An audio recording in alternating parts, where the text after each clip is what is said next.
Bom dia, igreja, bom dia, visitantes. Peço que me acompanhem na leitura em Gênesis capítulo 1, versículo 31. Gênesis 1, capítulo 31. Desculpa, Gênesis capítulo 1, versículo 31, primeira parte. E Deus viu tudo o que havia feito, e tudo havia ficado muito bom. Agora vamos ter a pregação com nosso irmão Luiz Correia.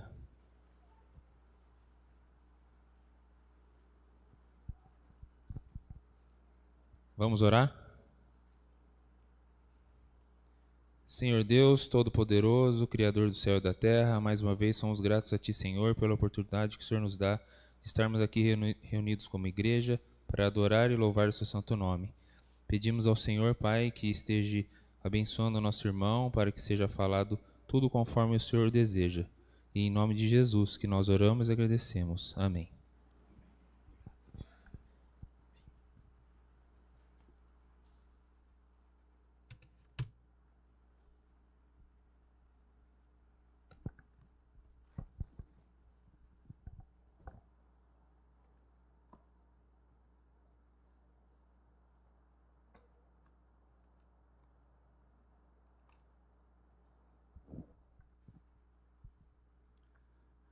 Bom dia, irmãos. Bom dia, irmãs. Tudo bem?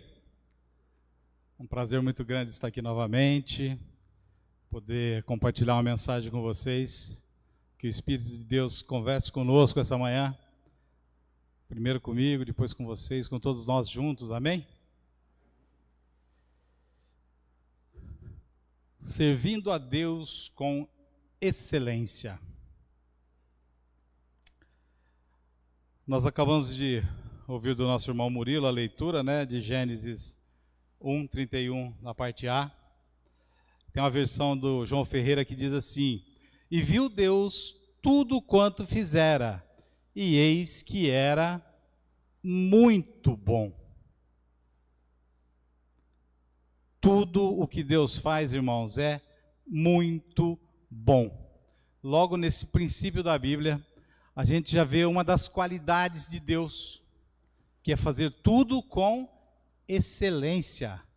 Deus não é Deus de mais ou menos, Deus é Deus de perfeição. Para Deus tudo sempre é o melhor.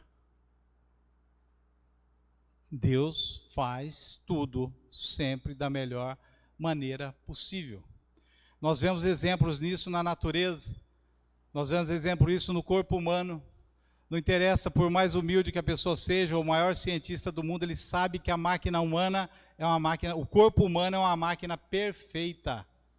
Deus fez de uma forma que tudo funciona muito bem. Ela é perfeita. Tudo nela funciona de maneira a manter a vida nossa aqui na Terra. O universo, tantos bilhões e bilhões de estrelas, planetas e tudo. A impressão que nos dá é que seria um caos terrível, tudo esparramado pelo universo infinito. Mas não, Deus coloca ordem em tudo, porque Deus é perfeito e Deus faz tudo com excelência. Aquilo que poderia ser caos, não é caos, porque Deus está no controle de tudo.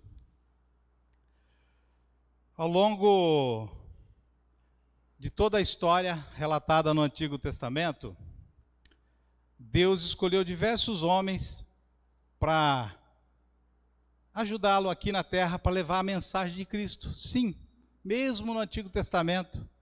Porque o Antigo Testamento, na verdade, ele é apenas uma sombra do que viria a ser. Ele é uma preparação para a vinda de Jesus. E desde lá em Gênesis 3,15, quando Deus faz a primeira profecia messiânica, naquele momento tão terrível, naquele momento tão triste, que foi a queda do homem, no meio de tanta tristeza, Deus já tem misericórdia de nós e promete a vinda do Senhor. E Ele diz que haveria um descendente de mulher que viria para esmagar a cabeça de Satanás. Apesar de ser ferido, prevendo as dores que Jesus teria no sofrimento na cruz, mas Deus já dá ali a promessa de que Jesus viria. E Jesus veio, glória a Deus. E para anunciar a vinda de Jesus, Deus moveu diversos homens. Lembramos de Noé, de Abraão, de Isaac, Jacó, Moisés, Josué, Davi e tantos outros. Deus veio movendo esses homens para anunciar a vinda de Jesus. E Deus, sabendo das limitações humanas, Ele sempre deu todas as instruções a esses homens de como deveria agir. Eles não estavam sozinhos. Deus constantemente estava com eles, orientando. Se nós pegarmos o exemplo de Noé, Noé não sabia nada sobre construção naval, mas o Senhor orientou. Vai ser feito dessa madeira, vai ser feito dessa maneira, vai ser feito desse tamanho, dessa altura, dessa largura. E ficou uma construção perfeita. Da mesma forma, Moisés, Deus orientou Moisés de todas as formas, como falar com Faraó, o que falar para Faraó, o que falar para o povo, como direcionar, para onde direcionar, o que fazer. Deus presente com Moisés. E assim foi na vida de todos os outros, com Josué, pedindo que ele fosse só forte e corajoso, o resto Deus faria. Davi e todos os outros. E hoje, nós também não estamos desamparados. Deus fala conosco através da sua palavra. Deus continua falando conosco. E Deus deixou todas as instruções que nós precisávamos na sua palavra. Então, Deus continua conosco para que nós façamos para Ele um trabalho de excelência. Deus quer servos excelentes. Jesus, durante o seu ministério aqui na terra, Ele falou insistentemente sobre isso. Sobre nós servirmos a Deus, que é melhor servir. E esse serviço não pode ser de qualquer jeito. Esse serviço tem que ser com excelência. A gente tem que ter isso nas nossas mentes. Aquela passagem que está lá em Lucas 19, a partir do 11, sobre as 10 minas, Lucas 19, do 11 ao 27, Jesus conta essa parábola, porque ele estava se aproximando de Jerusalém, e o povo estava muito ansioso quanto à vinda do reino. E ele diz que havia um homem de nobre nascimento, que precisou viajar para um outro reino, para ser nomeado rei. E ele então chama alguns dos seus servos, a palavra diz que são 10 servos, e dá a eles, a cada um deles, um valor, um determinado valor, que é citado como uma mina. E pede para que eles administrem esse valor até que ele volte.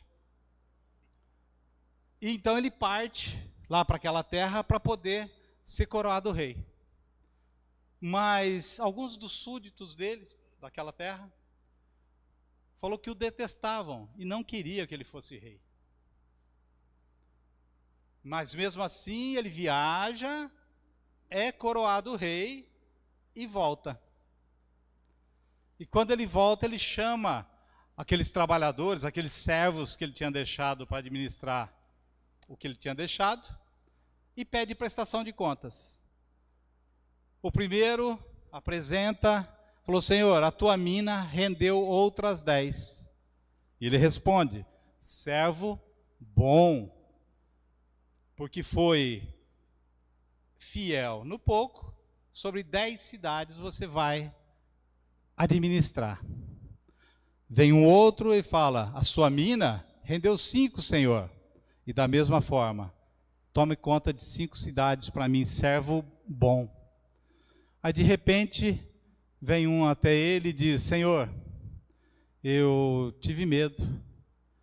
Eu sei que o Senhor é um homem que tira de onde não coloca e colhe de onde não planta. Então eu guardei a sua mina num lenço e está aqui ela de volta. Qual foi a resposta do Senhor para aquele servo? Servo mau, negligente. Nem para administrar meus bens você serve. Colocasse na mão de outro, então, para que rendesse juro. Tira o que é dele e dê para o outro que tem 10. Senhor, mas ele já tem 10. A quem tem, será dado. E a quem não tem, tudo será tirado. E aqueles que não queriam que eu fosse rei, tragam-nos aqui e matem-nos na minha frente.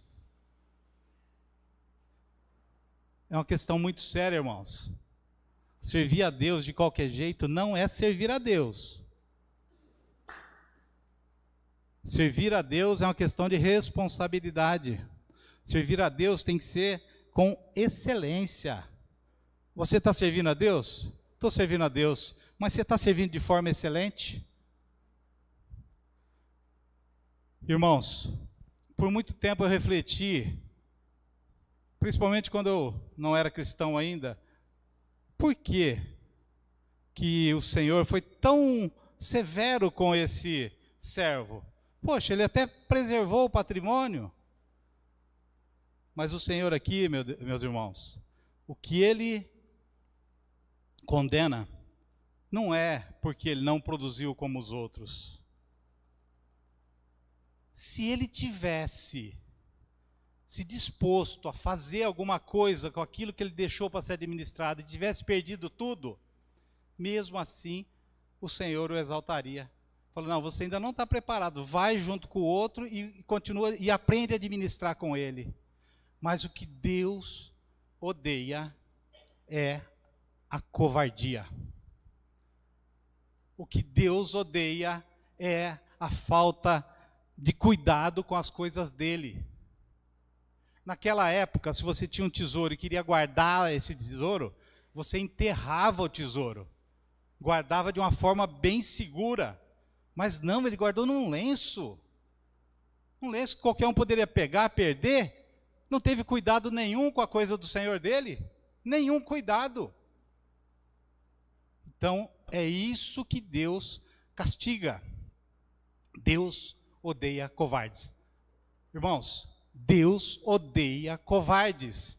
Lá em Apocalipse 21, 8. Apocalipse 21, 8. Tem um rol daqueles que serão lançados no lago de enxofre, que é a segunda morte, segundo está dizendo a palavra. E ali, quem encabeça esse rol, irmãos? Na minha versão, são os covardes. Os covardes encabeçam o rol daqueles que vão ser lançados no lago de fogo.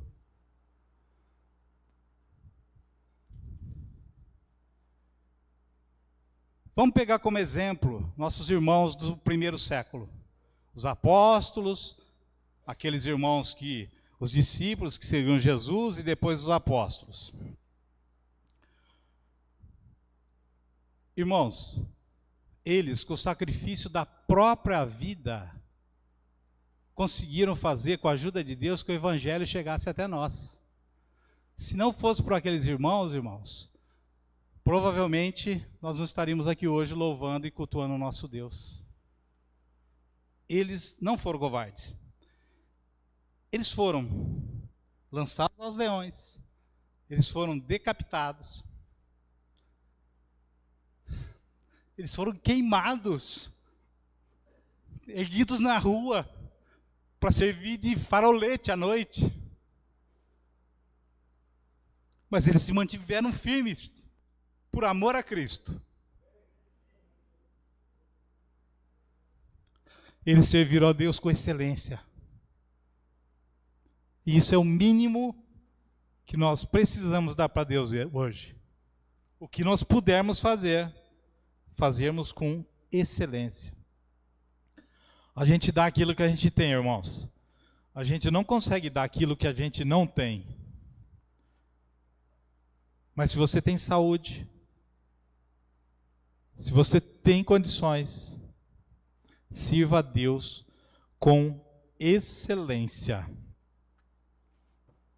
Hoje é muito difícil nós sermos decapitados, queimados, lançados aos leões, por enquanto, hein? Por amor a Cristo. Mas isso pode vir a acontecer, pode. Só que hoje, irmãos, eu penso que Satanás percebeu que quanto mais ele perseguia e mais ele matava cristãos, mais os cristãos se fortaleciam. E hoje ele usa algo, vamos dizer, mais sutil, muito mais sutil. Ideologias, ensinos antibíblicos, ensinos que contrariam a palavra de Deus, mas que têm aparência de bom. E isso vai sendo bombardeado em nós todos os dias, através da TV, através de ações até governamentais. Nós vemos isso está acontecendo no mundo inteiro, não estou falando do Brasil, não. Isso é uma tendência mundial. Nos bombardear com filosofias, com sofismas, com ideologias que não representam a palavra de Deus. E isso vai nos pressionando. Isso vai nos pressionando no dia a dia. E se nós não estivermos firmes em Jesus Cristo, nós caímos. Nós precisamos despertar, irmãos. Precisamos despertar. A nossa vida cristã não se resume em vir no culto. Vir no culto é a nossa obrigação. De todo domingo estar reunido como igreja, é um mandamento. De estar louvando ao nosso Deus. Mas a nossa vida com Cristo é muito mais do que isso. A nossa luta, ela continua tão acirrada, ou até maior, do que aquela do primeiro século. Porque naquela época a gente sabia quem era o inimigo, a gente sabia a maneira que o inimigo agia. Hoje você nunca sabe de onde vem o ataque. Precisamos estar atentos, alertas, nos apegar firmemente em Jesus Cristo e em seus ensinamentos, que é a única coisa que nos pode proteger disso. Um mandamento: não deixemos de nos reunir como igreja. Por quê, irmãos? Porque é entre nós, aqueles que professam a mesma fé, aqueles que sabem o Deus que serve. Nós sabemos o Deus que nós servimos. Nós precisamos nos amparar. Nós precisamos estar um ligado ao outro. Nós precisamos, irmãos, nós não podemos tentar viver isolados. Viver isolado é o que o predador faz. Ele isola do bando aquela presa que ele quer tragar. Primeira coisa que ele faz, isola, porque ela perde a força. E aí ele persegue ela. Persegue, até ela perder o fôlego e ele conseguir pegá-la. Isso é natural, irmãos. Isso é da natureza. Ninguém vem contra nós como igreja, porque a igreja do Senhor, as portas do inferno nunca vão abalá-la. Jesus Cristo prometeu isso para ela. Não vai mesmo, porque juntos nós somos muito fortes. Mas quando você se afasta, quando você se isola, quando você acha que é suficiente você vir de final de semana, no primeiro dia da semana, louvar a Deus, isso não é suficiente, isso é obrigação, isso é mandamento do Senhor. Nós precisamos estar muito ligados aos irmãos, precisamos estar muito ligados uns aos outros e nos amparando. Nós precisamos completar a nossa carreira, guardar a nossa fé e combater o bom combate. Lá na sua segunda carta a Timóteo 4, 7, 8, Paulo disse isso, e disse também, para que possamos ser merecedores da coroa da justiça, que será dada pelo justo juiz, que é o nosso Senhor, nosso Salvador. Ele nos dará a coroa. Reservou não só para Paulo, como ele disse, mas para todos aqueles que guardarem a fé. Guarda a fé, irmão. Guarda a fé e a coroa da justiça lhe será dada. Muitas das vezes nós pensamos que a vida se resume a isso aqui. Essa passagem, por mais longa que pareça ser. Hoje eu tive a notícia que um senhor lá de Paulínia, de 103 anos, faleceu. 103 anos, que bênção. Se ele conheceu a Cristo, então melhor ainda, né? Mas me chamou muita atenção, com 103 anos, parece que é tão longo, irmãos. Não é nada. 103 anos para Deus não é nada. 103 anos para a vida eterna com o Senhor ou para a vida eterna no lago de enxofre, não é nada. A gente precisa acordar, irmãos.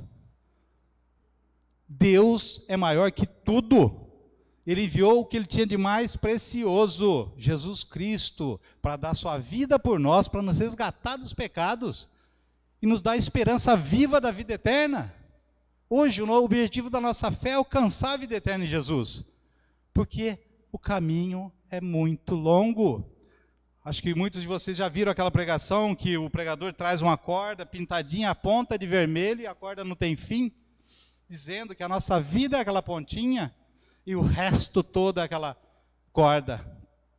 Eu vi a ilustração num filme uma vez, que seria o apóstolo Paulo, não tem essa passagem, mas achei muito interessante que ele fala para a pessoa que está conversando com ele, se ele é navegador, ele pega a água do mar, você está em alto mar, e você pega a água, a tua vida é aquela porçãozinha de água que está na tua mão, que vai escorrendo e acaba, mas a vida eterna é aquela imensidão sem fim, aquela é a vida com Deus, irmãos.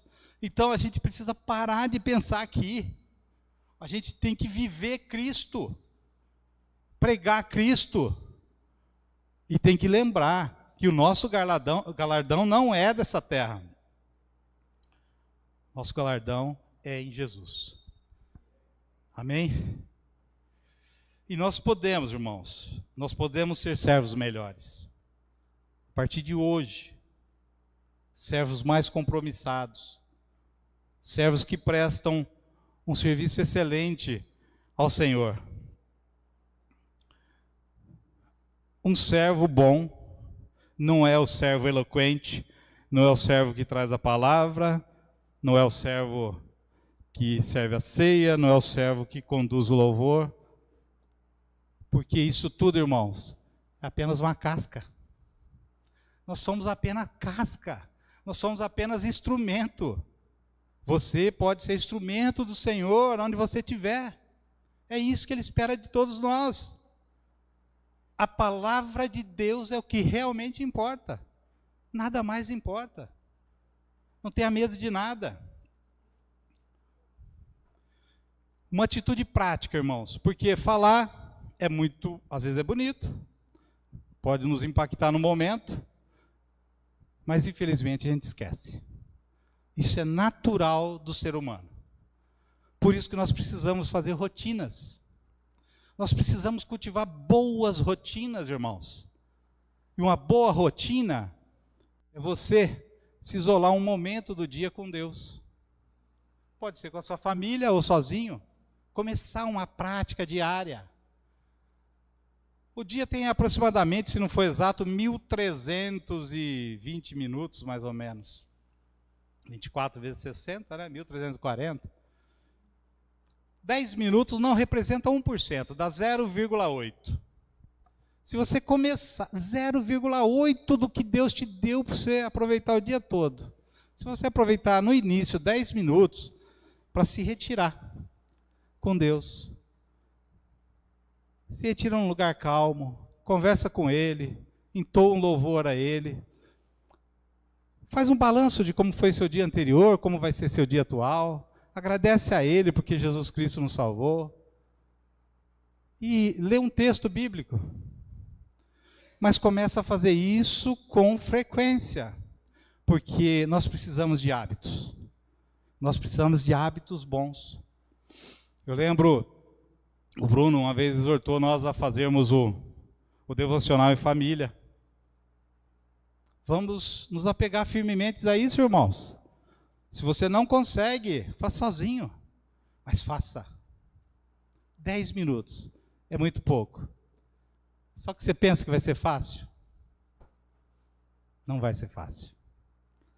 Os primeiros dias vai bem. E daí a pouco você já vai achar outras coisas para fazer. Lute contra isso, irmão. Isso é tudo. Por que é tão difícil? Porque Satanás não quer ver a tua intimidade com Deus. Ele não quer isso. Quando você está no mundo, você é dele. Ele não se preocupa com mais nada. Não adianta você falar que é cristão se você não age como cristão. É inútil. É inútil. Tem uma passagem no livro de Josué, lá no final já, que ele chama o povo e fala, né? É o seguinte, agora está na hora de decidir.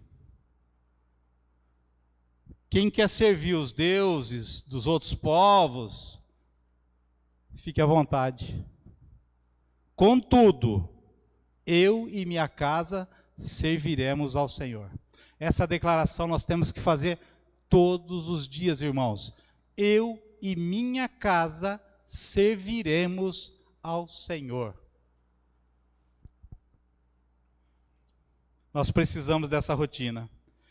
Nós precisamos estar firmemente ligados com o Senhor Jesus. E para finalizar, irmãos, eu gostaria de ler João 16, 33.